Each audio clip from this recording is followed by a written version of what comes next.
అసలు liver failure ఎందుకు జరుగుతుంది? లివర్ ఫెయిల్యూర్‌కి కారణాలేంటి? How to prevent this? ఇదే ఇవాల్టి మన ఎడ్యుకేటివ్ అండ్ ఇన్ఫర్మేటివ్ సబ్జెక్ట్. మనతో మాట్లాడడానికి డాక్టర్ రవికాంత్ గారు ఉన్నారు. కనెక్ట్ అవుదాం. సార్ నమస్తే. నమస్తే అండి. Directly into the point sir. Liver failure చాలా అరుదుగా వింటామా సార్ ఈ లివర్ ఫెయిల్యూర్? ఎందుకు జరుగుతుంది? లివర్ ఫెయిల్యూర్ చాలా కామన్ గానే ఉంటుందండి. అవునా? ఆ, ఎందుకంటే హార్ట్ ఫెయిల్యూర్ వింటుంటాం, కిడ్నీ ఫెయిల్యూర్ వింటుంటాం. లివర్ ఫెయిల్యూర్ అన్నది ప్రాబబల్లీ మాకు తెలిసి ఉండకపోవచ్చు, మీరు చూస్తూ ఉండుండొచ్చు. చాలా మంది ఉంటారు. దాన్ని లివర్ ఫెయిల్యూర్ ని సిరోసిస్ అంటారు. హ్మ్. లివర్ ఫెయిల్యూర్ లో అక్యూట్ ఫెయిల్యూర్ అంటారు. అంటే ఒకేసారి హెల్దీగా ఉంటారు, సడన్ గా కంప్లీట్ గా ఫెయిల్ అయిపోయి ప్రాణం మీదకి వచ్చేయటం ఒకటి. అది సడన్ హెపటైటిస్ వైరస్ ఇన్ఫెక్షన్ కానీ, సడన్గా ఎక్కువ ఆల్కహాల్, కొంతమంది బింజ్ ఆల్కహాల్ చేస్తారు. అంటే ఒక 3-4 రోజులు అన్ని అన్నం ఏం తినకుండా ఉదయం నుంచి రాత్రి వరకు తాగుతూనే ఉంటారు. అట్లాంటి టైంలో కూడా అక్యూట్ హెపటైటిస్ వస్తుంది.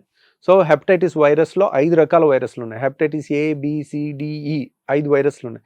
ఈ ఏ వైరస్ ఇన్ఫెక్షన్ వల్ల వచ్చినా కానీ సడన్గా ఒక్కోసారి అక్యూట్ ఫల్మినెంట్ హెపటిక్ ఫెయిల్యూర్లోకి వెళ్ళే అవకాశం ఉంటుంది. దాంట్లో అప్పటికప్పుడు వాళ్ళకి కరెక్ట్ ట్రీట్మెంట్ ఇచ్చి అది హీల్ అయ్యేటట్టు చూస్తే కంప్లీట్ రివర్స్ అవుతుంది. కానీ final chronic end stage liver failure అంటే ఒక 20 ఏళ్ళ నుంచి ఆల్కహాల్ తాగుతూ ఉన్నారు, దానివల్ల ఫ్యాటీ లివర్ వచ్చి, ఫైబ్రోసిస్ వచ్చి, సిరోసిస్ వచ్చి ఫైనల్ స్టేజ్ లివర్ ఫెయిల్ అయింది. వాళ్ళది కంప్లీట్ రివర్స్ అవ్వదు. ఆల్రెడీ 80% డ్యామేజ్ అయిపోయి ఉంటుంది. వాళ్ళు పచ్చకామెలతో వస్తారు. ఆ పచ్చకామెలతో వచ్చిన వాళ్ళు కంప్లీట్గా రివర్స్ అవ్వరు అనమాట. సో దీని లక్షణాలు ఏంటి, దీనికి కారణాలు ఏంటి అనుకుంటే, కారణాలు అంటే వెరీ సింపుల్ అండి. ఒకటి, మోస్ట్ కామన్ కాజ్ వచ్చేసి ఆల్కహాల్. రెండోది ఒబిసిటీ. ఈ రెండే ఉంటాయి 90%. తర్వాత హెపాటిక్ ఫెయిల్యూర్ అంటే హెపటైటిస్ వల్ల. ఈ మూడు కారణాలే 100కి 90-95% ఉంటాయి. దీంట్లో ఈ 3 కారణాల్లో మన ట్రీట్మెంట్ కానీ అన్నీ కూడా మూల కారణాన్ని మనం చేసుకున్నట్టయితే ఫ్యాటీ లివర్ని ఎలా అయితే ప్రివెంట్ చేయాలనుకుంటే లివర్ ఎలా ఫెయిల్యూర్ కూడా అలాగే ప్రివెంట్ అవుతుంది అనమాట. ఇప్పుడు లివర్ కంప్లీట్గా ఫెయిల్ అయిన వాళ్ళు ఎలా ఉంటారంటేనండి, వాళ్ళు సన్నగా అయిపోతారు, పొట్ట ఇంతలా ఉబ్బిపోతుంది. ఎందుకు ఉబ్బిపోతుంది అంటే వాటర్ వచ్చేస్తుంది, పొట్టంతా వాటర్ వచ్చేస్తుంది. దాన్ని ఎసైటిస్ అంటారు. సో రెండోది ఏంటంటే పోర్టల్ హైపర్ టెన్షన్ వస్తుంది. లివర్ అంతా ఫైబ్రోసిస్ అయ్యి ముడుచుకుపోతుంది. అంటే ఇంత పెద్దగా ఉండే లివర్ వల్ల కుంచుకుని సగానికి వచ్చేస్తుంది. సో పేగుల్లోంచి రక్తం అంతా లివర్లోకి వెళ్ళి ఫిల్టర్ అయ్యి వెళ్ళాలి.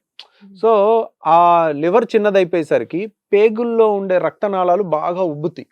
ఆ ఉబ్బటం వల్ల ఏమవుతుంది అంటే ఇసోఫేజియల్ వ్యారిసిస్ అంటారు.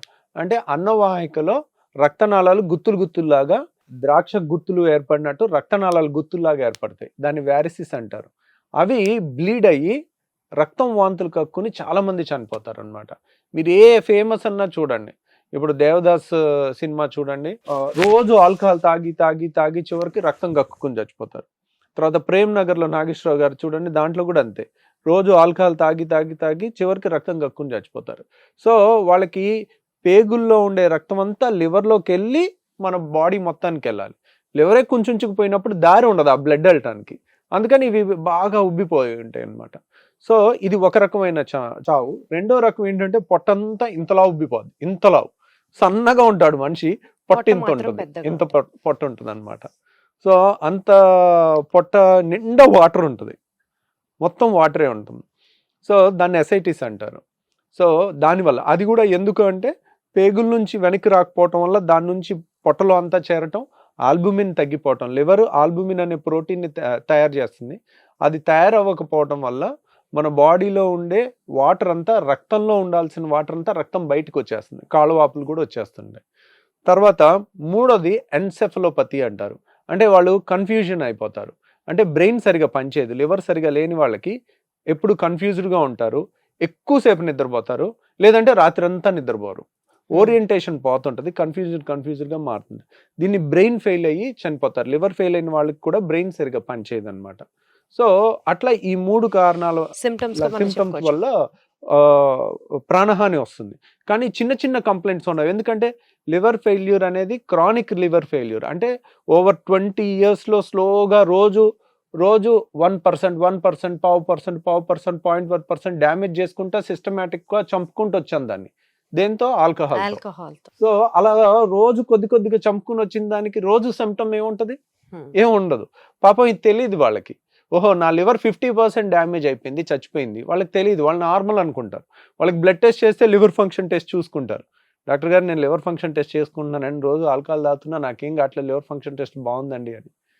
అయ్యో అది తేడా వచ్చిందంటే మీ జీవితం అయిపోయినట్టేనండి అనేది తెలియక. కాబట్టి మీరు నేను రోజు ఆల్కహాల్ తీసుకున్నాను, లివర్ టెస్ట్ చేయించుకున్నాను, నా చెకప్ అంతా బాగుంది అనుకోవటం తప్పండి.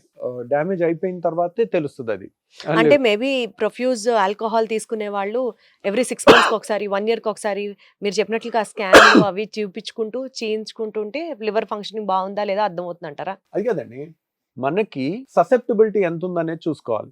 కొంతమంది బ్లడ్ టెస్ట్ లో తెలియదు, ఫ్యాటీ లివర్ గ్రేడ్ 1 ఉందా, గ్రేడ్ 2 ఉందా, గ్రేడ్ 3 ఉందా చూసుకోవచ్చు, ఫైబ్రోసిస్ ఎక్కువ ఉందా చూసుకోవచ్చు. ఆ స్టేజ్ లో ఆపేసిన, కంప్లీట్ ఆపేస్తే లివర్ చాలా పుంజుకుంటుందండి. సో ఆ స్టేజ్ లో ఆపటం అనేది బ్లడ్ టెస్ట్ కాకుండా ఫైబ్రో స్కాన్ అండ్ ఈ స్కాన్ చేయించుకోండి. లక్కీగా మనకి ఇప్పుడైతే ఫ్రీగా ఉంది, మనం చాలా మందికి చేస్తున్నాము. కాకపోతే నెలకు ఒక్క రోజే ఉంటుంది, ఆ రోజే అపాయింట్మెంట్ తీసుకొని ఫోన్ తీసుకుని చేసుకుని రండి. మన హాస్పిటల్ ఆ ఫైబ్రో స్కాన్ అనేది ఫ్రీగా జరుగుతుంది 3000 రూపీస్.